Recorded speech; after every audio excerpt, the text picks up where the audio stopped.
So the honourable member for Caribou Prince George.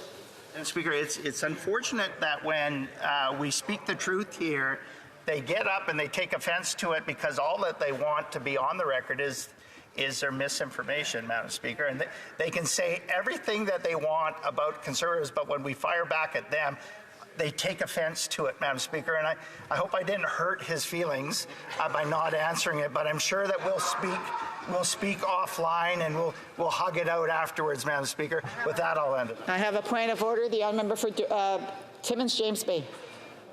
We've seen a lot in this House, but since the member couldn't answer the question, he doesn't need to attack the emotion of my colleague. He doesn't need to hug him. He needs to tell the truth. It's a simple thing.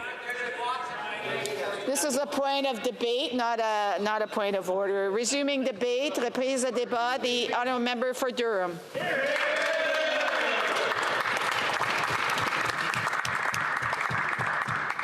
Madam Speaker, I rise in the chamber today as Canada's newest Member of Parliament, elected to represent the riding of Durham.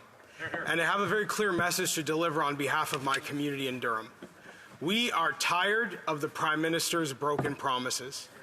We are tired of the Prime Minister promising to fix this and fix that, and in return what we receive is a life that is harder and more expensive. Madam Speaker, we believe that Canadians deserve better, and we believe that the topic of debate today, pharmacare, is just the latest example of the Prime Minister promising big things only to disappoint the people of Canada. Now, I put my name on a ballot, and I wanted this job as Member of Parliament because despite the Prime Minister's best efforts, I am optimistic and hopeful about the future of this country. I believe that once we have a new leader in this great land, we will see brighter days ahead. And my optimism does not come from these big deficits or these big budget announcements. My optimism comes from my knowledge of the people of Canada and the people of Durham. My optimism comes from people like Kirk Kemp, who runs one of the biggest and most important agricultural businesses in Canada, Algoma Orchards. And as he becomes more successful in his business, he only gives back more to our community, supporting initiatives like the Bowmanville Hospital redevelopment. My optimism comes from people like Dr. Khan Chandra, a dentist in Curtis, Ontario, who has built a tremendous business, provides for his family, and gives back to our community as a connector for Durham's growing Tamil community.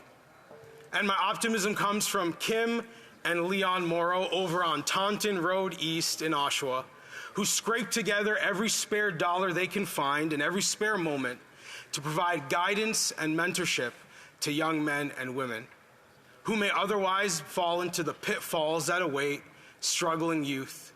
But Kim and Leon have their backs, and that is why I'm hopeful about the future of this country.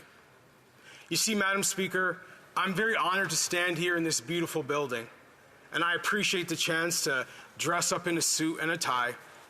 But my heart was not shaped in places like this. My heart was shaped by people like my grandfather, Robert McFarland, rest in peace. My grandfather, who worked as a school custodian for decades in the Toronto District School Board. A man who swept the floors and mopped the floors, who kept the classrooms tidy, who locked up at the end of the night so that children had a place to learn and teachers had a place to work. And I carry his story with me. I come into this job very much a servant, like my grandpa. I am here to protect what makes this country special, to protect the rights and freedoms of Canadians, to make sure that this country continues to be a place where people from all over the world can come and find a better life. People like my grandpa, who came here from Scotland, my grandmother, who came here from Ireland, and my father, who came here from Kenya. Now, I am aware that there is a liberal playbook that gets used against people who disagree with this Prime Minister. A playbook that likes to marginalize and vilify anyone who has the audacity to stand up and say what is happening in this country right now is not right.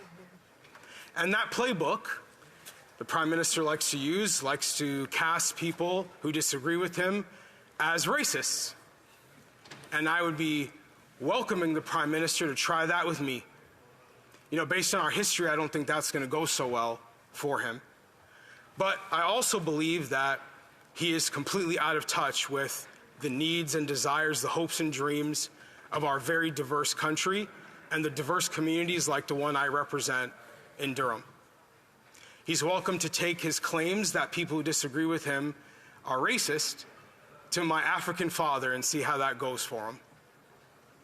He also uses this liberal playbook to marginalize and vilify Canadians who disagree with him by calling those of us who believe in traditional family values bigots. And I say to him, come to my riding, my diverse riding in Durham, and try that on us, where we have Christians and Muslims, Sikhs, Hindus, and Jews living together, all people who believe that mothers and fathers matter. He's welcome to try that with us. And I know his liberal playbook also likes to say that people who disagree with him don't care about the working class or don't care about vulnerable people. And I don't think that's going to work on me either. I am not a trust fund baby.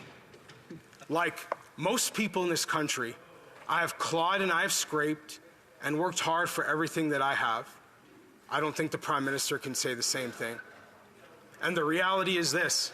He's welcome to try that message on people like my mom. She'd love to have a conversation with him. A woman who raised 3 children by herself, 68 years old, sorry mom, continues to work hard every day because she cannot afford to retire in this NDP liberal economy. The liberal playbook is not going to work. They can try their greatest hits, tune up the guitar, tune up the banjo. The greatest hits aren't hitting anymore. And I'm here to deliver that message very, very clearly on behalf of my community in Durham and anyone else in this great country who is unhappy with what is happening and frustrated to feel like they are not able to say what is happening in their hearts and their minds, do not feel validated and affirmed by the reality they experience, not being echoed by many of the institutions across this country who have bought into a narrative that simply does not reflect reality.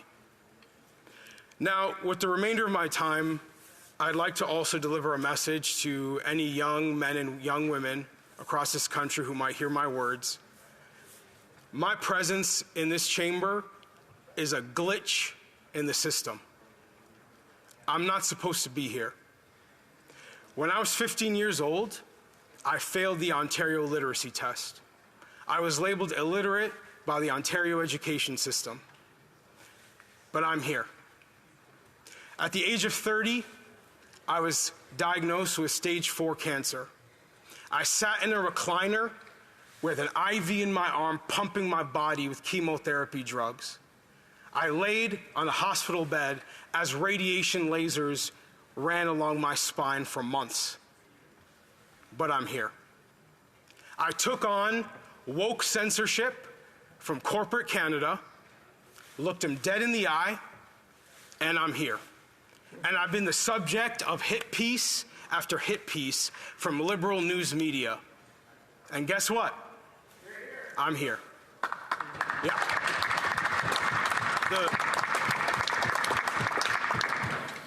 The reality is that many young men and young women are facing a variety of challenges across this country right now, some of whom are facing things that I can't even fathom. But as long as I stand in the House of Commons, as long as I'm honored to call myself a member of Parliament, I hope that I can be a walking, talking reminder that you should never give up. Don't give up on yourself. Don't give up on your family, don't give up on your community, and don't give up on this country. And as long as I'm here, I won't give up on them either. Thank you. Great job.